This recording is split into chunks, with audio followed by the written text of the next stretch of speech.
Hello everyone, welcome to जगत explain. आज मैं ब्लैक कॉपरेशन का चैप्टर 16 से 18 एक्सप्लेन कर रहा हूं। यदि आपने इससे पहले चैप्टर नहीं देखे तो उन्हें देख लें, जिससे आपको आगे पूरी स्टोरी समझ में आएगी। चैप्टर 16 की स्टार्टिंग में हमें बताया जाता है कि धीरे धीरे समय बीता और वह समय आ गया जब एनवॉय को बीजिंग के लिए भेजा गया। और हमें बताया जाता है कि क्राउन प्रिंस का ये सजेशन था कि हर बार मर्चेंट को एनवॉय के साथ भेजने की जगह हमें जोशियन से मेगा एम्पायर के बीच में किंगडम पवेलियंस बनाने चाहिए।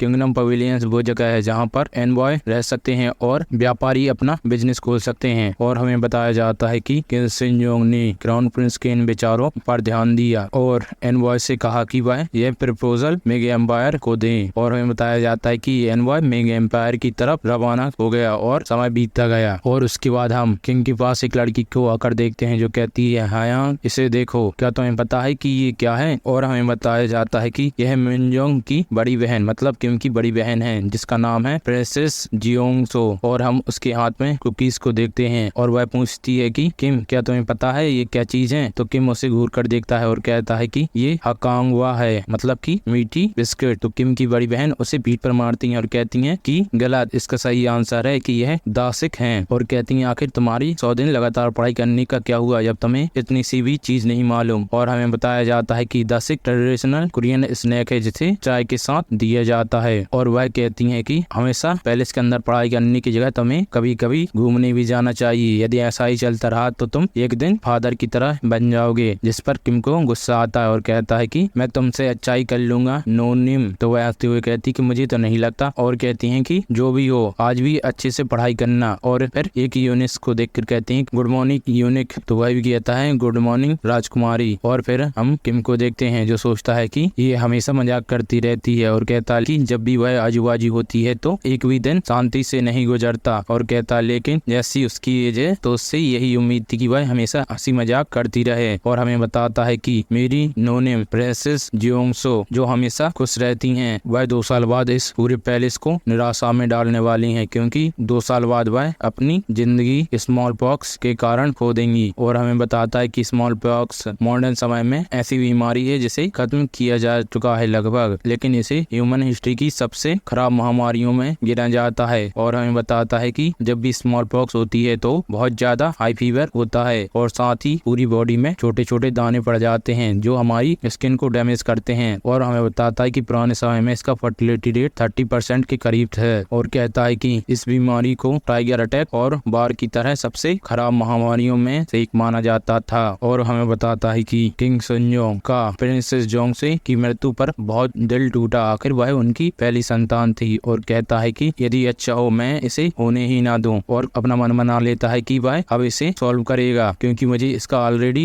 इलाज पता है। और उसके बाद हम एक गाय को देखते हैं जो हमें घूर रही होती है। और फिर हम किम को देखते हैं जो कुछ चरवाहों से कहता है कि तो क्या यह वह गाय है जिसे काउपॉक्स हुआ था? तो वह चरवाहा कहता है जी राजकुमार। तो वह गाय किम को चाटती है और किम खुश होते हुए कहता है कि तो ये है मेरी सीक्रेट की। और फिर हम उसके पीछे यूनिट को खड़ा देखते हैं जो सोचता है कि आखिर इस बार राजकुमार क्या करने की कोशिश कर रहे हैं। और हमें किम बताता है कि ये न्यू वेओल आइलैंड है, इसे हम न्यू आइलैंड कहेंगे। और बताता है कि इसे अभी यूडियो नाम से जाना जाता है। और कहता है कि ये न्यू आइलैंड फार्मिंग के लिए सुटेबल नहीं है, इसलिए यहाँ पर लाइव स्टॉक फार्मिंग ज्यादा डेवलप है एग्रीकल्चर के मुकाबले। और उसके बाद हम बहुत सारी चरवाहों को देखते हैं जो किम के सामने झुके रहते हैं। और किम कहता है कि क्या तुम सभी इतने ही चरवाहे हो? तो एक चरवाहा कहता है जी राजकुमार। और किम कहता है कि यदि तुम में से कोई है जिसे कभी स्मॉल पॉक्स नहीं हुआ वह अपना हाथ उठाए। तो एक चरवाहा हाथ उठाता है और कहता है कि ये मैं हूँ। और किम पूछता है कि क्या तुम चरवाहा बनने के बाद कभी बीमार पड़े हो? तो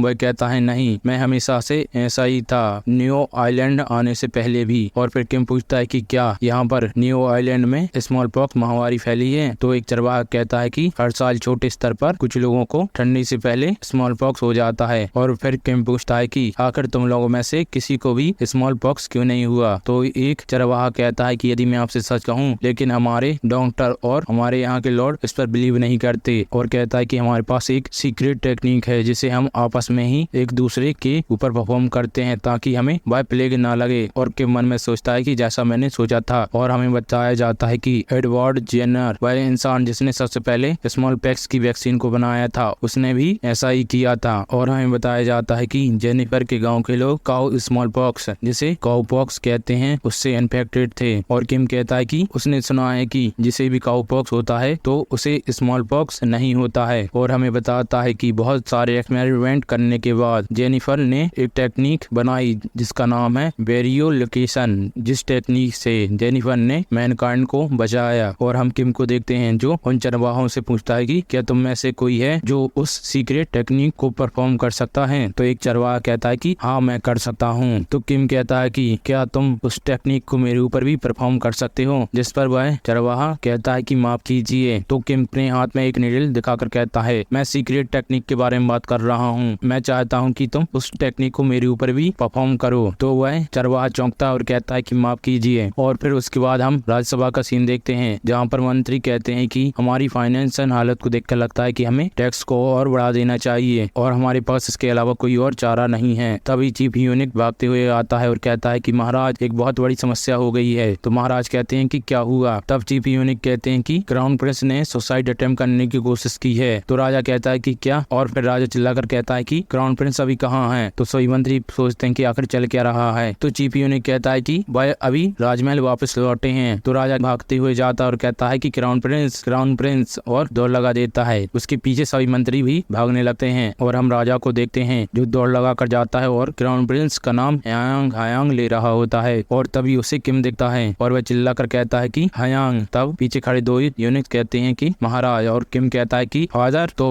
राजा किम को पकड़कर कहता है कि तो तुम यहाँ हो, क्या तुम्हें कहीं चोट लगी है। तो किम कहता है नहीं, आखिर मैटर क्या है फादर। तो राजा बहुत गुस्से में चीफ यूनिक की तरफ देखता है और कहता है कि इसे अभी एक्सप्लेन करो। तो चीफ यूनिक कहता है कि महाराज मैंने आपको वही रिपोर्ट किया जो मुझे यूनिक हो ने बताया था। तो राजा कहता है कि यूनिक हो आखिर यहाँ चल क्या रहा है। तो यूनिक हो चौंकता है और अपने घुटनों के बल आकर कहता है कि मैं मरना डिजर्व करता हूँ लेकिन मैंने आपसे कभी झूठ नहीं बोला। तो राजा कहता है कि क्या तुम मेरा मजाक बना रहे हो, मैंने क्लियरली सुना था कि क्राउन प्रिंस ने सुसाइड अटेम्प्ट करने की कोशिश की है। किम कहता है कि फादर यूनिक सही है। तो राजा चौंकता है और कहता है क्राउन प्रिंस। तो किम कहता है कि जो नियो आइलैंड में हुआ है, यदि मैं होता तो मुझे भी ऐसा लगता कि मैं सुसाइड कर रहा हूँ। तो राजा कहता है क्राउन प्रिंस आखिर तुम किस बारे में बात कर रहे हो। तो किम कहता है लेकिन ये यूनिक की गलतफहमी हुई थी, मैं कोई सुसाइड नहीं कर रहा था, लेकिन मैं जो वहाँ पर कर रहा था वह एक प्रक्रिया थी। तो राजा कंफ्यूज होता है और कहता है प्रक्रिया, और पूछता है कि आखिर तुम्हारा प्रक्रिया से क्या मतलब है। तो किम कहता है कि क्या हमारे राज्य में एक प्लेग नहीं है जो समय समय पर हमारे जोशियन के नागरिकों को इन्फेक्ट करती है। तो राजा कुछ सोचता है और कहता है कि अब ये मत कहना कि तुम स्मॉल पॉक्स के बारे में बात कर रहे हो। तो किम कहता है कि आपने सही कहा और कहता है कि जो टैक्स चाइना से आए थे उनको पढ़ते समय मैंने इस बीमारी का इलाज खोजा। और कहता है कि उस मेथड के हिसाब से यदि मैं काऊ का फस मतलब भी अपनी बॉडी में इंजेक्ट करूं तो। इतना सुनते ही राजा को चक्कर आ जाते हैं और सभी चिल्लाते हैं कि महाराज। और किम चिल्लाता है कि फादर प्लीज उठ जाइए। चैप्टर 17 की स्टार्टिंग में हम यूनिक को देखते हैं जो महाराज को संभालता है और कहता है कि क्या आप ठीक हैं। और फिर राजा अपने सर पर हाथ फेरता है और कहता है कि तो तुम कह रहे हो कि तुमने काऊ की फस को अपनी बॉडी में इंजेक्ट किया। तो किम कहता है हाँ आपने सही कहा। और राजा अपने मन में काऊ को देखता है जो चिल्ला रही होती है मो। फिर राजा फिर से पूछता है कि क्या तुम्हें फस का मीनिंग नहीं पता, ऐसा हो ही नहीं सकता कि तुम ये करो। तब किम कहता है कि ये सच है, फस काऊ के घाव से बाहर निकला था फादर। तो राजा गुस्सा होते हुए कहता है कि तुम्हारा प्रक्रिया से क्या मतलब है कि तुमने फस को अपनी बॉडी में। तब किम हंसता है और कहता है कि हाँ मैंने एक नीडल से उसे अपनी बॉडी में इंजेक्ट किया था। तो राजा किम को पकड़ता है और हिलाते हुए कहता है कि तुम बच्चे आखिर तुम ऐसे कैसे कर सकते हो, क्योंकि ये एक बुक में लिखा है इसलिए। तो किम कहता है फादर आप देख ही सकते हैं मैं बिल्कुल ठीक हूँ, मेरे ऊपर वह प्रक्रिया एक ऐसे इंसान ने की है जो उसे बहुत अच्छे से जानता है। तो राजा कहता है कि क्या, और पूछता है कि वह व्यक्ति कौन है जिसे वह प्रक्रिया बहुत अच्छे से आती है। तो किम इशारा करते हुए कहता है कि वो है। और हम उस चरवाहे को देखते हैं जो अपने घुटनों के बल आकर कहता है कि मैं महाराज को नमन करता हूँ। और किम कहता है कि ये आदमी मेरे फ्यूचर का स्लेव है। और अपनी बात को संभाल कर कहता है कि मेरा मतलब है कि यह नियो आइलैंड का चरवाहा है जिसने वह प्रक्रिया मेरे ऊपर परफॉर्म की थी। इसने कहा है कि यह प्रक्रिया एक सीक्रेट टेक्निक है जिसे इसके परिवार में जनरेशन टू जनरेशन पास किया गया है ताकि यह लोग स्मॉल पॉक्स को नियो आइलैंड में फैलने से रोकें। तो राजा उसे घूर कर देखता है और कहता है एक चरवाहा। तो वह चरवाहा डरते हुए कहता है जी मैं हूँ। और फिर राजा क्राउन प्रिंस को वापस पकड़ता है और कहता है कि कहीं आप ये तो नहीं कह रहे कि यह वह इंसान है जिसे वह प्रक्रिया अच्छे से आती है, कहीं आप इस चरवाहे की तो बात नहीं कर रहे हैं। तो किम कहता कहता है यस और बताता है कि नियो आइलैंड में सारी मेडिकल प्रोसीजर यही व्यक्ति करता है। तो राजा चिल्लाकर कहते हैं कि यदि ऐसा भी है तो आपको कोई जरूरत नहीं थी कि आप वह प्रक्रिया अपने ही ऊपर करवाएं। आखिर आपने सोचा क्यों नहीं कि आप एक क्राउन प्रिंस हैं। तो किम कहता है कि एक नोबल और आम नागरिक की जिंदगी में कोई फर्क नहीं होता और हमारे पास पहले ही ऐसे लोग हैं जिन्होंने वह प्रक्रिया से काऊ के फंस को अपने शरीर में डाला है और वह वापस से ठीक हो गए हैं। तो मुझे डरने की कोई जरूरत नहीं है। तो राजा चिल्लाता है और कहता है कि लेकिन तुम्हें इतनी जल्दी करने की भी जरूरत नहीं थी। क्या हो यदि तुम्हें कुछ हो जाता तो किम 2 मिनट रुकता है और कहता है कि मुझे यकीन था कि मैं ठीक रहूंगा और कहता है फादर आपको पता है ना, स्मॉल पॉक्स के कारण हमारे किंगडम में बहुत से लोगों की जान जा रही है। जिस पर राजा कुछ नहीं बोल पाता और फिर किम कहता है आपकी इस बेटी ने सोचा क्या हो यदि एक दिन स्मॉल पॉक्स पैलेस के अंदर भी फैल जाए। और कहता है मैंने सोचा यदि मैं इस प्रक्रिया की प्रमाणिकता को जितना जल्दी हो सके उतने जल्दी साबित कर दूं तो हम बहुत से लोगों को बचा सकते हैं और हम उन्हें भी बचा सकते हैं जिन्हें हम सबसे ज्यादा पसंद करते हैं। इस पर राजा के पास कोई शब्द नहीं होता और वह किम को देखता है और गहरी सांस लेता है और मन में सोचता है कि मैं नहीं बता सकता कि ये बच्चा जोसियन राज्य के लिए एक आशीर्वाद है या अभिशाप। ऐसे समय में ये एक महान पुरुष की तरह करता है लेकिन दूसरे समय यह एक थंडरबोल्ट की तरह होता है जो यदि दिन में 100 बार बिजली न गिरा दे तब तक शांत नहीं होता। और फिर राजा कहता है चीफ ऑफ रॉयल गार्ड इस आदमी को कैद खाने में बंद कर दो लेकिन इसे अच्छे से खाना देना और टॉर्चर मत करना। जिस पर चीफ ऑफ रॉयल गार्ड बोलते हैं कि जी महाराज। और फिर राजा उस चरवाहे से बोलता है कि यदि क्राउन प्रिंस को कुछ भी हुआ तो मैं तुम्हारी जिंदगी तुरंत ही छीन लूंगा लेकिन यदि तुम्हारे शब्द सही हुए तो तुम्हें बहुत सारा पुरस्कार दिया जाएगा। जिस पर चरवाहा कांपते हुए बोलता है जी। और फिर हमें उसके बाद कुछ मंत्रियों को बात करते देखते हैं जो कहते हैं कि क्या तुमने क्राउन प्रिंस के बारे में बात सुनी है। उन्होंने कहा है कि स्मॉल पॉक्स को रोकने के लिए उन्होंने उन तुच्छ लोगों की प्रक्रिया को अपने ऊपर परफॉर्म किया है और उन्होंने काऊ के फंस को अपनी बॉडी में इंजेक्ट किया है। तो दूसरा मंत्री से गौर से सुनता है और कहता है कि यदि कोई और होता तो ये बहुत बेवकूफी भरा काम लगता लेकिन यदि यह क्राउन प्रिंस ने किया है तो उनके जरूर कोई रीजन होंगे। उन्होंने पहले भी बहुत सारे ऐसे आइटम्स बनाए हैं जिनके बारे में कोई सोच भी नहीं सकता था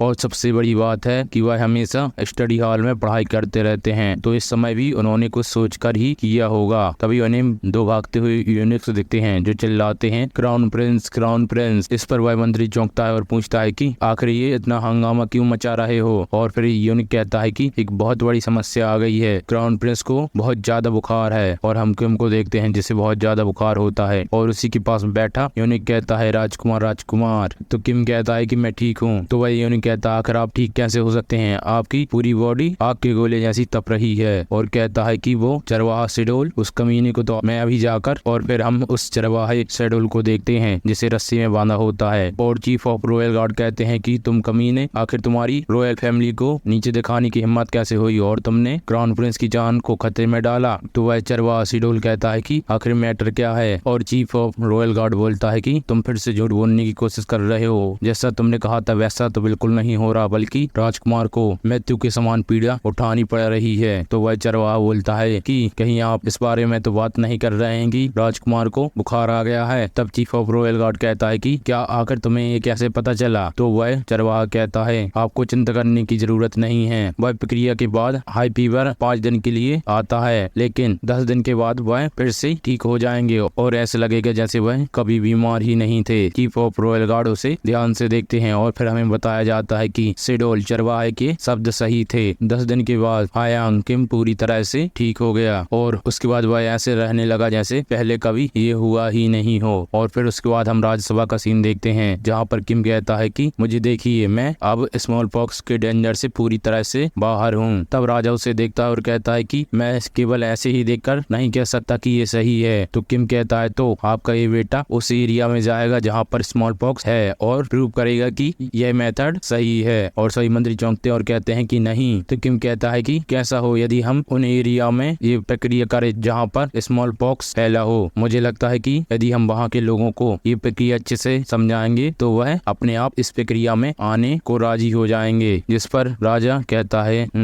और फिर हम इंस्पेक्टर जनरल को देखते हैं जो कहता है कि महाराज हम ऐसा नहीं कर सकते और कहता है कि ये एक सिंपल कोइंसिडेंस भी तो हो सकता है और जो राजकुमार कह रहे हैं ये तो बिल्कुल ऐसा है कि हम लोगों को फोर्स कर रहे हैं कि वह इस प्रक्रिया को करें। तो किम कुछ देर इंस्पेक्टर जनरल को घूरता है और कहता है, इंस्पेक्टर जनरल, ये प्रक्रिया सिडोल और उसकी फैमिली ने कई दशकों से प्रूव की है कि इससे स्मॉल पॉक्स को रोका जाता है। ये कोई सिंपल कोइंसिडेंस नहीं है और हम केवल ऐसे लोगों को इस प्रक्रिया में ले रहे हैं जो खुद आकर वॉलंटियर करें, तो इसलिए आपको चिंता करने की जरूरत नहीं है। इस दुनिया में हर चीज का विकास बहुत सारे प्रयासों के बाद होता है। यदि हम हार के डर के कारण किसी चीज का प्रयास ही न करें तो हमारा किंगडम आखिरकार तरक्की कैसे करेगा। जिस पर इंस्पेक्टर जनरल और सभी मंत्री चुपचाप रहते हैं और इंस्पेक्टर जनरल का मुंह बंद हो जाता है। और फिर हमें बताया जाता है कि जैसा हायांग किम ने सजेस्ट किया था, ऐसे एरिया जहाँ पर स्मॉल पॉक्स बार बार आता हो या फिर फैला हो, उनको सबसे ऊपर लिस्ट में रखा गया और वहाँ पर सबसे पहले प्रक्रिया को शुरू किया गया। जिन लोगों को बहुत ज्यादा हाई फीवर था वह अपने आप उस प्रक्रिया को करवाने आने लगे और जल्द ही उस प्रक्रिया की प्रामाणिकता सिद्ध हो गई। साथ ही किंग सेनजोंग ने सेंसस और स्मॉल पॉक्स वैक्सीनेशन का डेटा इकट्ठा करवाया। इससे एक तीर से दो निशान लगे, पहला की वैक्सीनेशन हो गई और दूसरा की जनगणना का डाटा आ गया। उसके बाद जैसे ही किंग सेनजोंग को इस प्रक्रिया की प्रामाणिकता का पता चला तो उन्होंने इस प्रक्रिया को प्रशासनिक लेवल पर भी चालू किया और कहा कि इसे जोशियन किंगडम के सभी नागरिकों के ऊपर किया जाए। और उसके बाद हम किम को देखते हैं जो जा रहा होता है, तभी उसे पीछे से आवाज आती है जो उसकी बहन होती है और कहती है कि इसे देखो, और हम उसके हाथ में एक चीज को देखते हैं और किम की बहन पूछती है कि क्या तुम्हें पता है कि ये क्या है, जिस पर किम कुछ सोचता है और कहता है कि ये सोगो है। हमें बताया जाता है कि सोगो कोरिया का ट्रेडिशनल इंस्ट्रूमेंट है जिसे हाथ से पकड़ा जाता है और इसके दोनों साइड लेदर लगा होता है और इसे लकड़ी से पीटने पर आवाज आती है। और फिर हम और किम की बहन को देखते हैं जो कहती है कि तुम्हारे सही जवाब देने पर तुम्हारी ये बहन नूनिम तुम्हारे लिए एक सॉन्ग परफॉर्म करेगी और वह बहुत जोर जोर से सोगो बजाती है जिससे बहुत तेज आवाज आती है और किम को अपने कान बंद करने पड़ते हैं और चिल्लाकर कहता है कि ये बहुत ज्यादा तेज है। और उसकी बहन कहती है कि हमेशा एक ही जगह बैठकर पढ़ाई मत किया करो, तुम्हें कभी कभी ऐसी चीजें भी इंजॉय कर लेना चाहिए। यदि तुम हमेशा बैठे रहे तो तुम बहुत ज्यादा वजन गेन कर लोगे, जिस पर किम को बहुत गुस्सा आता है। और तभी हम एक मेड को देखते हैं जो कहती है राजकुमारी हमें अब चलना चाहिए। तो किम की बहन कहती है कि मैं आ रही हूँ और किम से बोलती है कि ठीक है तो अब मैं चलती हूँ। और किम मन में सोचता है कि यह हमेशा ऐसी ही है, जब इसका मन होता है तब ये आती है और चली जाती है। और फिर उसे घूर कर देखता है और मन में सोचता है कि जो भी हो, और कहता है कि ये खुशी की बात है, तुम ठीक हो नूनिम। चैप्टर 18 की स्टार्टिंग में हमें बताया जाता है कि स्मॉल पॉक्स के इशू को अच्छे से डील कर लिया गया है और हायांग मतलब किम ने पॉलिसी बनाने में भाग लेना शुरू कर दिया और मेडिकल के रिकॉर्ड को एक बुक में कंपाइल किया गया और साथ ही एक और बुक बनाई गई जिसमें जोशियन किंगडम के क्लाइमेट के हिसाब से एग्रीकल्चर मेथड को लिखा गया और उसी के साथ बहुत सी फील्ड में पॉलिसीज को सजेस्ट किया गया जिसमें एक न्यू मैप बनाना भी शामिल था। और फिर हम किम को देखते हैं जो कहता है कि ये जो सब हो रहा है वह एक सुव्यवस्थित सिस्टम को बनाने की आधारशिला है। और हमें बताया जाता है कि कुछ समय पर कुछ मिनिस्टर्स किम की बातों का विरोध करते हैं, लेकिन किम के विचारों को सुनकर उन्हें इग्नोर कर दिया जाता है। और इतना सब काम करने के कारण sleepless street of six ministers बहुत ज्यादा फेमस हो गई। और फिर हमें बताया जाता है कि स्ट्रीट ऑफ सिक्स मिनिस्टर्स यह जोशियन डायनेस्टी के समय उनकी कैपिटल सिटी हायांग में स्थित है। यह गली वह है जहां पर गवर्नमेंट ऑफिशियल्स और स्कॉलर्स इकट्ठा होते हैं ताकि वह विभिन्न सब्जेक्ट्स में बातें कर सकें। यह अपनी सबसे ऊंचाई पर राजा सेनजोंग के समय पर पहुंची थी। इसका स्लीपलेस स्ट्रीट नाम इसलिए पड़ा क्योंकि यहाँ पर हमेशा दिन रात कुछ न कुछ एक्टिविटीज होती रहती थी। और फिर हम कुछ देर बाद का सीन देखते हैं जहाँ हम राजा को देखते हैं जो चांद को देख रहा होता है और फिर वह इतिहासकार से कहता है कि अब मुझे फॉलो मत करना। तो इतिहासकार कहता है लेकिन महाराज, तो राजा कहता है कि ये एक फादर और सन की प्राइवेट बातें हैं। तो हिस्टोरियन कहता है कि जैसा आप कहें महाराज। और राजा किम के कमरे की तरफ देखता है तो वह चौंक जाता है कि उसके कमरे की लाइट अभी भी जल रही है और वह कहता है कि किम अभी तक जगा हुआ है। तो पास में खड़ा यूनिक बताता है कि राजकुमार रात को 1 बजे और कई बार तो रात के 3 बजे तक जगे रहते हैं, लेकिन उन्हें रात को 9 बजे से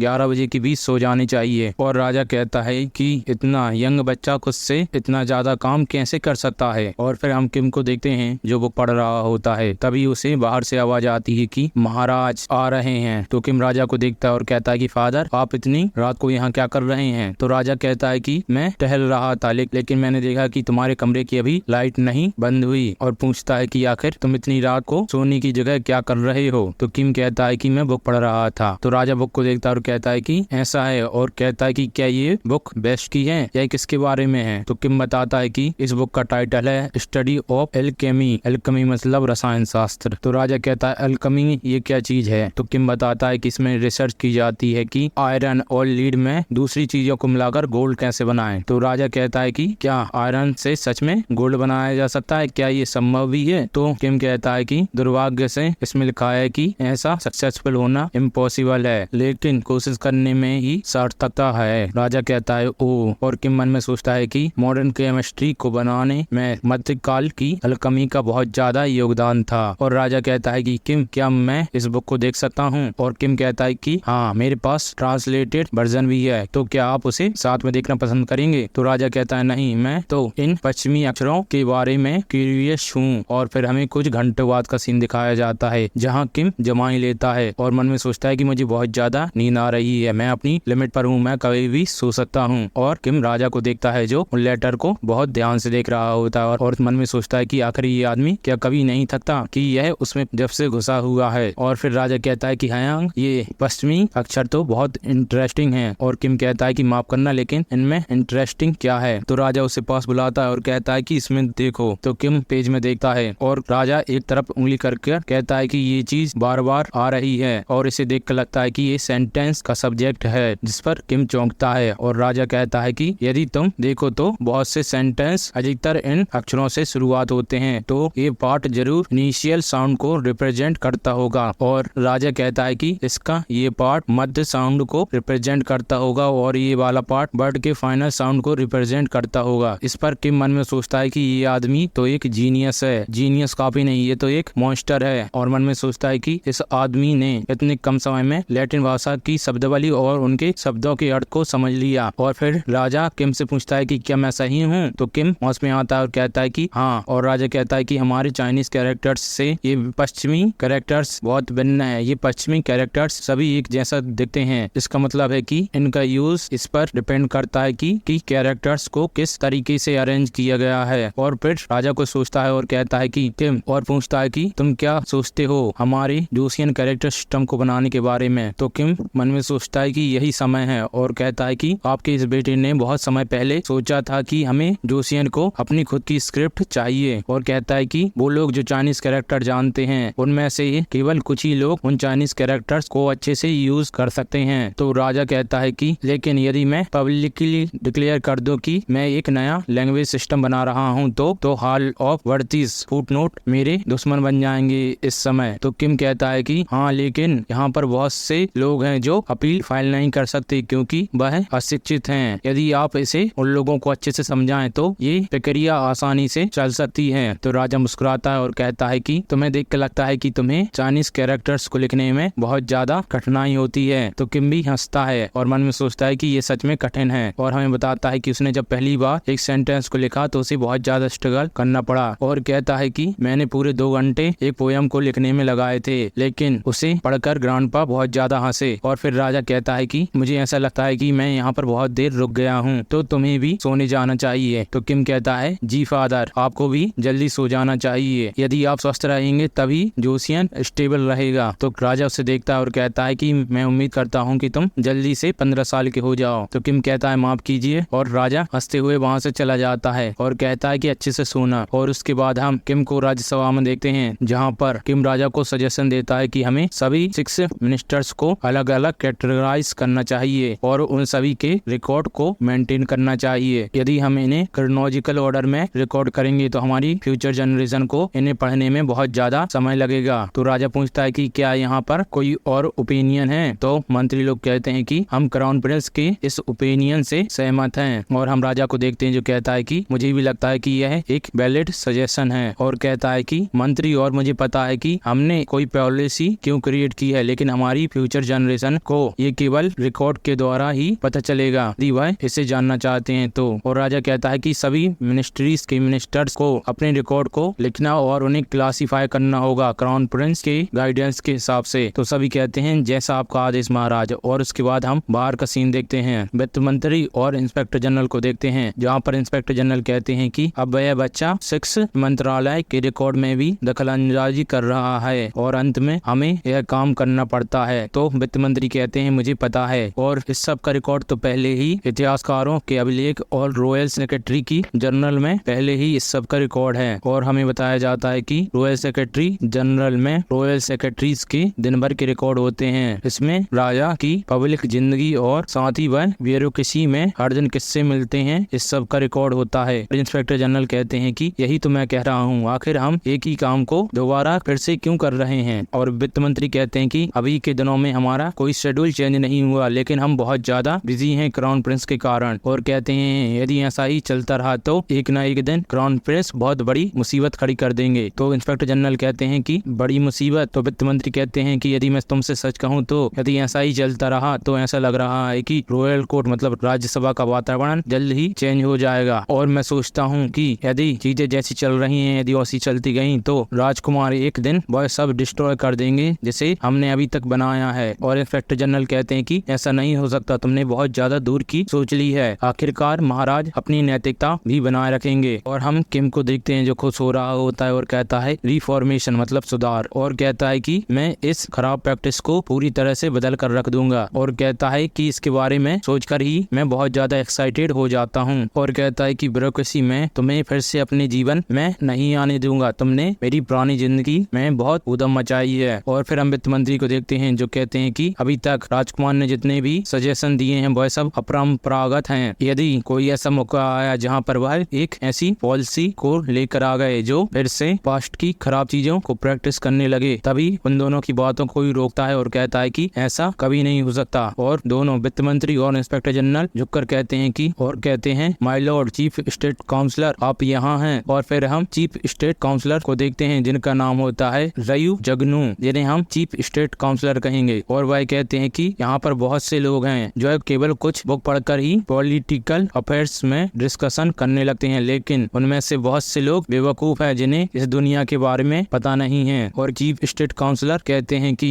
यदि वह अपनी बाउंड्रीज को पार करेगा और हमने जो अभी तक बिल्ड किया है वह उसे तबाह करेगा तो यदि वह राजकुमार क्राउन प्रिंस भी हुए तो मैं चुप नहीं बैठने वाला। और फिर हमें फुट नोट बताया जाता है। और फिर हमें फुट नोट में बताया जाता है कि जोसियन राज्य बहुत ज्यादा सेंट्रलाइज्ड मोनार्की है जिसमें न्यू कन्फ्यूशियस नौकरशाही को गियोंग डेजार्ज ने संहिताबद्ध किया, मतलब कि उन्होंने जोसियन का कॉन्स्टिट्यूशन बनाया था, मतलब कि जैसे भारत का संविधान डॉक्टर भीमराव अम्बेडकर ने बनाया वैसे ही गियोंग डेजार्ज ने जोसियन किंगडम का कॉन्स्टिट्यूशन बनाया था। और फिर हमें बताया जाता है कि जोसियन किंगडम में सबसे ऊपर किंग होते हैं, उसके नीचे स्टेट काउंसिल होते हैं और उसके नीचे 6 मंत्रालय होते हैं और उसके नीचे 3 ऑफिस होते हैं और उसके नीचे अदर ऑफिस होते हैं। और फिर हमें किंग के बारे में बताया जाता है जिसमें पहला पॉइंट होता है कि राजा के पास पूर्ण अधिकार होता है लेकिन उसकी शक्ति राजनीतिक परिस्थितियों के साथ बदलती रहती है। वह पहले राजा गियोंग डेनार्ज और कन्फ्यूशियस शिक्षाओं द्वारा निर्धारित परंपराओं से बंधे हुए हैं। और दूसरा पॉइंट बताया जाता है कि ऐसा माना जाता है कि प्राकृतिक आपदाएं राजा की विफलता के कारण होती है, इसलिए जोसियन राजा घटनाओं के प्रति बहुत संवेदनशील होते हैं। और हमें बताया जाता है कि लिखित और मौखिक याचिका प्रणालियों ने राजा और आम लोगों के बीच सीधा संचार संभव बना दिया। इसके बाद मैंने इन सभी को एक्सप्लेन कर दिया था लेकिन वो बहुत ज्यादा था इसलिए मैं इसको फिर से शॉर्ट में बता रहा हूँ। सबसे पहले है स्टेट काउंसिल। स्टेट काउंसिल सबसे बड़ी बॉडी है राजा के बाद, इसमें सबसे बड़ी पोस्ट होती है चीफ स्टेट काउंसिलर की। और उसके बाद आती है 6 मंत्रालय जिसमें सभी मिनिस्टर्स के पास एक डिप्टी मिनिस्टर होता है जहाँ पर मिनिस्ट्री ऑफ पर्सनल का सबसे ज्यादा इन्फ्लुएंस है। और फिर हमें उन सबकी सीनियरिटी के हिसाब से लिस्ट दिखाई जाती है। सबसे ऊपर आती है मिनिस्ट्री ऑफ पर्सनल जो कि ऑफिसियल्स को अपॉइंट करती है। उसके बाद आती है वित्त मंत्रालय जो कि फाइनेंस, सेंसस, एग्रीकल्चर और लैंड पॉलिसी को देखता है। उसके बाद आता है मिनिस्टर ऑफ राइट्स जो कि कल्चर, रिचुअल, डिप्लोमेसी और गाँव एग्जाम को देखता है। उसके नीचे आता है मिनिस्ट्री ऑफ डिफेंस जो कि डिफेंस को देखता है। उसके नीचे आता है ऑफिस ऑफ पुलिस ब्यूरो जो कि पब्लिक ऑर्डर को देखता है। उसके नीचे आता है मिनिस्टर ऑफ जस्टिस जो कि प्रशासनिक लॉ, स्लेवरी और पनिशमेंट को देखता है। उसके नीचे आता है मिनिस्टर ऑफ कॉमर्स जो कि इंडस्ट्री, पब्लिक वर्क और मैन्युफैक्चरिंग, माइनिंग को देखता है। फिर उसके बाद उसके नीचे आता है 3 ऑफिस जो कि 3 ऑफिस का कलेक्टिव नाम है। इसके ऑफिसर्स को आप IAS समझ लो, ठीक है। ये लोग बहुत ज्यादा कम उम्र के होते हैं और ये बहुत ज्यादा इंटेलिजेंट होते हैं और इन लोगों को कुछ स्पेशल प्रिविलेज दी जाती है जैसे कि ये लोग काम के समय में ड्रिंक कर सकते हैं। इसमें सबसे बड़ा ऑफिस होता है ऑफिस ऑफ इंस्पेक्टर जनरल। ये सेंट्रल और लोकल लेवल पर गवर्नमेंट के ऑफिसर्स को मॉनिटर करते हैं करप्शन आदि के लिए। ये ऑफिस पब्लिक के मोरल को बढ़ाता है और कन्फ्यूशियस के टीचिंग को लोगों को बताता है। और इसी के साथ इस ऑफिस का हेड होता है इंस्पेक्टर जनरल। और ये ऑफिस 3 ऑफिस में सबसे बड़ा और सबसे सीनियर ऑफिस है। और उसके नीचे आता है ऑफिस ऑफ सेंसरर्स। इसका मेन काम है कि यह किंग को सलाह देता है यदि कोई पॉलिसी गलत हो गई हो या फिर कुछ चीज गलत हो गई है, और जो भी किंग की इंपॉर्टेंट डिग्रीज होती हैं सबसे पहले सेंसर्स के द्वारा रिव्यू की जाती हैं, और ये लोग जनरल स्टेट अफेयर्स में भी अपना ओपिनियन दे सकते हैं। इसमें 5 ऑफिसर्स होते हैं जिन्हें चीफ सेंसर लीड करता है। और इसके नीचे आती है ऑफिस ऑफ स्पेशल एडवाइजर्स, जिसे हॉल ऑफ बर्थिस के साथ रिप्लेस कर दिया गया है। इसमें हमें बताया जाता है ये रॉयल लाइब्रेरी को देखते हैं और साथ ही ये लोग कन्फ्यूशियस की फिलॉसफी में रिसर्च करते हैं, और यह लोग किंग के क्वेश्चन के आंसर देते हैं। ये लोग डेली गियोन लेसन में भी पार्ट लेते हैं, जहाँ पर यह लोग राजा के साथ इतिहास और कन्फ्यूशियस की फिलॉसफी को डिस्कस करते हैं। इस ऑफिस को 1463 में राजा सेजो के द्वारा हॉल ऑफ बर्थिस के साथ रिप्लेस कर दिया गया था, और जिसे 1456 में अबोलिश कर दिया, क्योंकि इसके बहुत से मंत्रियों ने राजा को मारने की कोशिश की, और साथ ही इन्होंने किंग दोंजोंग मतलब कि किम को अपनी गद्दी से हटाने की कोशिश भी की थी। और उसके बाद हमें कुछ दूसरी ऑफिस के बारे में बताया जाता है, जहाँ पे सबसे पहली होती है रॉयल सेक्रेटरीज, जो कि 6 मंत्री और राजा के बीच ब्रिज का काम करती है, जहाँ हर मंत्रालय में एक रॉयल सेक्रेटरी होती है, और जिनका मुख्य काम होता है कि यह लोग राजा की डिग्री को मंत्रालय और ऑफिशियल्स तक पहुंचाएं, और साथ ही ये ऑफिशियल्स की पिटीशन को राजा तक पहुंचाएं, और ये लोग राजा को एडवाइस भी दे सकते हैं। और मिनिस्ट्री ऑफ पर्सनल्स के रॉयल सेक्रेटरी राजा के बहुत ज्यादा क्लोज होते हैं, मतलब उन्हें राजा का फेवर मिलता है, और साथ ही उनकी पावर थोड़ी ज्यादा होती है। और उसके बाद हमें बताया जाता है कैपिटल बेरो, जो कि अभी मतलब की जोशियन एरा की कैपिटल हायांग मतलब की अभी के समय की सोल को लीड करता है। इसे आज के समय के सोल के मेयर के समान मान लो। और उसके बाद आता है रॉयल इन्वेस्टिगेशन ब्यूरो, जो कि डायरेक्ट राजा के अंदर आता है। ये उन लोगों से डील करता है जो राजा और रॉयल फैमिली के खिलाफ कोई विद्रोह या कोई सीरियस क्राइम कर देते हैं। ये उन लोगों को अरेस्ट, जेल में डालना, कूटा कटाई करना सब कुछ करता है। और उसके बाद आता है ऑफिस ऑफ रिकॉर्ड, जो कि सिंपल सी बात है रिकॉर्ड रखता है सबका। और उसके नीचे आता है रॉयल अकेडमी, जो कि फ्यूचर के गवर्नमेंट ऑफिसर्स को तैयार करती है, जो कि 2 स्टेज गाओ गुआंग एग्जामिनेशन पास करते हैं, जहाँ पर लगभग 200 स्टूडेंट होते हैं। और फिर हमें गवर्नमेंट ऑफिशियल्स के बारे में बताया जाता है कि ये 18वीं लेवल की गवर्नमेंट ऑफिसर्स है, जिसमें पहले सीनियर से 9वीं जूनियर तक लिस्ट होती है, जहाँ पर आपको प्रमोशन रॉयल डिग्री एग्जामिनेशन के द्वारा या फिर रिकमेंडेशन के द्वारा मिलती है। यहाँ पर यदि आप एक बार ऑफिसर बन गए तो आपकी 3 जनरेशन मालामाल हो जाती हैं, जहाँ पर आपको 3 प्रकार के गाँव गुआंग एग्जाम देने पड़ते हैं। सबसे पहले साहित्यिक, उसके बाद मिलिट, उसके बाद दोनों को मिला के